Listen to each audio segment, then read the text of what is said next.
Hello guys, आप सभी का स्वागत है पावर ऑफ कॉन्सेप्ट। तो आज का टॉपिक ये है कि how to choose best books for each subject in graduation. जैसे ग्रेजुएशन में बीएमएस, बीबीआई, बैफ और बाकी और भी स्ट्रीम के अलग अलग तरीके के सेक्शन होते हैं। तो उसमें हमको बुक्स डिसाइड करने में बड़ी तकलीफ़ होती है कि कौन सी बुक रेफ़र करें। ये वाली बुक, वो वाली बुक, टॉपर ने वो बुक रेफ़र किया है, इसने ये बुक, वो बुक। पहले ये देख लेते हैं कि अच्छी बुक पढ़ना क्यों ज़रूरी है, मतलब अच्छी बुक सेलेक्ट करने से हमको क्या फ़ायदा होता है। अच्छी बुक सेलेक्ट करने का ये फ़ायदा होता है कि हमको हमको एग्ज़ाम में लिखने में मदद मिलती है। हमको ऑथर की लैंग्वेज अच्छे से समझ में आती है, जिससे कि हम अपने स्कोर को और बूस्ट कर सकते हैं। तो ये एक बहुत बड़ा फ़ायदा होता है अच्छे बुक सेलेक्ट करने का, राइट।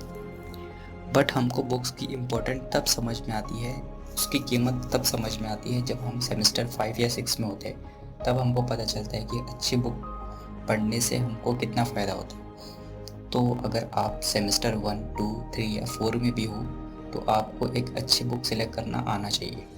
तो सवाल ये उठता है कि अच्छी बुक सेलेक्ट कैसे करें। मार्केट में इतनी सारी बुक्स है तो कैसे सेलेक्ट करें। तो पहली चीज़ ये है कि आप टीचर से पूछ लो। पहला पॉइंट ये है कि टीचर से पूछ लो। बुक्स के मामले में टीचर से बेहतर कोई नहीं जानता है।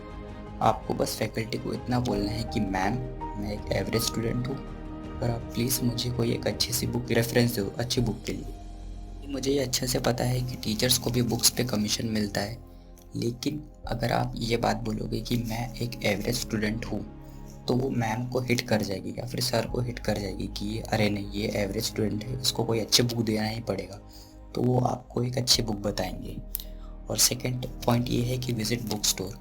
यहाँ पे एक एग्जांपल ले लेते हैं कि हमने बुक स्टोर विज़िट किया, राइट। और हमने बोला कि ये सेमेस्टर का, ये सब्जेक्ट का जितना भी ऑथर का बुक है आप मुझे दिखा दो।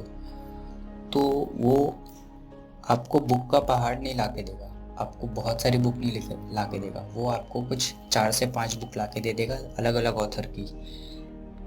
अब आपको बस ये करना है कि हर बुक का 4th चैप्टर, मैं रिपीट कर रहा हूँ, हर बुक का 4th चैप्टर आप खोल के बुक रख दो और एक एक बुक को कंपेयर करो कि किसकी लैंग्वेज आपको समझ में आ रही है, किसकी किसका टोन अच्छा है, किसका बोलते हैं ना फ़ॉन्ट साइज़ ठीक है, कितना आपको रिलायबल लग रहा है, कौन सी बुक आपको आसान लग रही है और कौन सी बुक आपके लिए अच्छी होगी, ये आप डिसाइड करोगे। बस फिर आपको अगर जो बुक पसंद आए आप ले लो।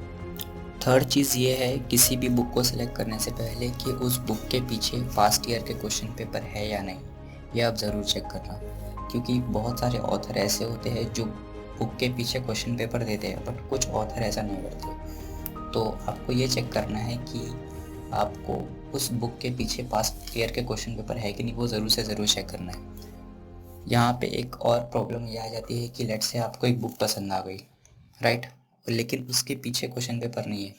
तो आप ये कर सकते हो कि उस बुक को आप खरीद लो और जो दूसरी बुक है उस बुक के पीछे जो क्वेश्चन पेपर है वो आप फ़ोटो खींच लो उसका। उस क्वेश्चन को आप अपनी बुक में ढूंढो कि अच्छा ये क्वेश्चन इधर है, वो क्वेश्चन उधर है। तो इस तरह से आप प्रिपेयर कर सकते हो। और दूसरी बात ये है कि हर चैप्टर के पीछे एक एमसीक्यू, एक लॉन्ग आंसर क्वेश्चन और एक शॉर्ट आंसर क्वेश्चन ज़रूर होता है। लेकिन कुछ बुक में ऐसा नहीं होता, तो वो भी एक बार चेक कर लेना। अब इस वीडियो को एंड करने से पहले एक और यहाँ पे प्रॉब्लम डिस्कस करना चाहूँगा कि बहुत सारे स्टूडेंट जो होते हैं उनको फाइनेंशियल इश्यूज फेस करना पड़ता है। हालांकि ऊपर वाला सबको सब कुछ नहीं देता, किसी की लाइफ में कुछ ना कुछ कमियाँ रहती है। तो लेट्स से अगर आपको बुक फ्री में ख़रीदना है, एक भी रुपया नहीं देना है बुक का, तो आप ये कर सकते हो कि आप दुकानदार वाले को ये बोल दो कि इस बुक के अगर मैंने 20 पीस बिकवा दिए, मतलब 20 क्वांटिटी इस बुक का मैंने बिकवा दिया, तो आप ये बुक मुझे फ्री में बिल्कुल भी मना नहीं करेगा। बस फिर आपको ये करना है कि दुकान वाले को अपना रेफरल कोड दे दो।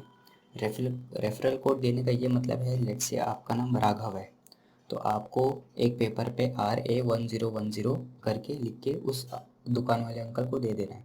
नेक्स्ट डे कॉलेज में जाकर दोस्तों को ये बुक रेफ़र कर दो कि ये बुक अच्छी है, इसमें कंटेंट अच्छा है, इससे पढ़ोगे तो मार्क्स अच्छे आएंगे, और ये सब मार्केटिंग कर दो उस बुक का। तो और उन स्टूडेंट्स को ये बोलो कि अगर आप दुकान वाले को RA1010 लिख के पेपर पे दोगे तो वो आपको 5 रुपये का डिस्काउंट भी देगा। तो हर स्टूडेंट यही चाहेगा कि भाई 5 रुपये मेरे बच जाए। तो वो स्टूडेंट क्या करेगा कि वो स्टूडेंट जब जाएगा बुक स्टोर पे आपका रेफरल कोड देगा RA1010। तो जो दुकान वाला है वो कमीशन लेते रहेगा एंड जब उसके 20 पीसेस बिक जाएंगे वो आपको कमीशन के तौर पे वो बुक फ्री कर देगा। तो आई होप आपको ये वीडियो पसंद आया होगा और आपको क्लैरिटी मिली होगी कि कैसे बुक सेलेक्ट करना है। हालांकि मैं भी ऐसे सेलेक्ट करता था अपने कॉलेज डेज़ में, और मैं ये भी चाहता हूँ कि आप भी इसी तरीके से बुक सेलेक्ट करो ताकि आपको अच्छे मार्क्स आए। तब तक के लिए मिलते हैं नेक्स्ट वीडियो में। बाय।